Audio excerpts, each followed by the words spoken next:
আমি একটাই কথা বলবো, চরম অত্যাচার করে হিটলার চিরস্থায়ী হয়নি, চরম অত্যাচার করে চাউসেস্কু চিরস্থায়ী হয়নি, চরম অত্যাচার করে নন্দীগ্রামে শুভেন্দু অধিকারীও চিরদিন থাকবে না। ইতিহাস সেটা বলে, ইতিহাস আবার 2026-এ নন্দীগ্রামের মানুষ সেটা প্রমাণ করবে।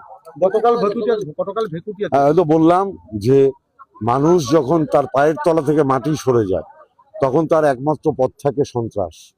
সেই সন্ত্রাস করে ভাবছে মমতা ব্যানার্জির উন্নয়নের গতিপথ রোধ করে দেবে, কিন্তু এরম ভাবে মমতা ব্যানার্জির উন্নয়নের গতিপথ রোধ করা যায় না। যদি সত্যিই তিনি নন্দীগ্রামের গরিব মানুষের কথা ভাবতেন তাহলে তিনি কেন্দ্রকে যাতে এরা এনআরইজিএস এর কাজ পায় তার ব্যবস্থা করতেন, যাতে গরিব মানুষেরা মাথার উপরে একটা ছাদ পায় তার ব্যবস্থা করতেন। তিনি এনআরইজিএস এর কাজের বিরোধিতা করে, গ্রামের গরিব মানুষ বাড়ি পাবে তার বিরোধিতা করে আসলে নন্দীগ্রামের গরিব মানুষকেই বঞ্চিত করছেন। নন্দীগ্রামের গরিব মানুষ 2026-এর জবাব দেবে। দাদা, আপনি একটা বলছিলেন যে এখানে একটা ওনার মূর্তি বসাবেন যাতে করে মানুষ আমার দল, আমি জেলা সভাপতিকে বলেছি আপনারা নিশ্চিন্ত থাকুন, ওর এখানে ওর শহীদ বেদি বলেছি, মূর্তি বলি, শহীদ বেদি স্থাপিত হবে। নিত্যদিনের সঙ্গী সকাল থেকে রাত, রাধিকা ড্রেস হাউস।